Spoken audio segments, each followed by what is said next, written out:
Струмичката општа болница осамна над зидот на срамот на Фондот за здравствено осигурување на Македонија.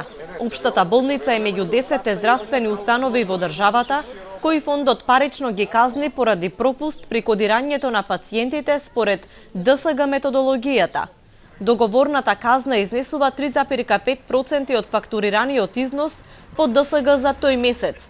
Вакво опоменување добија уште болниците во Тетово, Велес, Битола, Охрид, Дебар, Кочани, Струга, Гостивар и Кавадарци.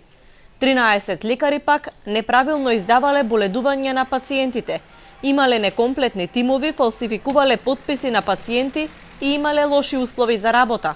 Поради тоа им беше раскинат договорот со Фондот за здравствено осигурување на Македонија. Фондот ги предупреди дека со второ раскинување на договорот ќе го изгубат правото да нудат здравствени услуги на товар на државата.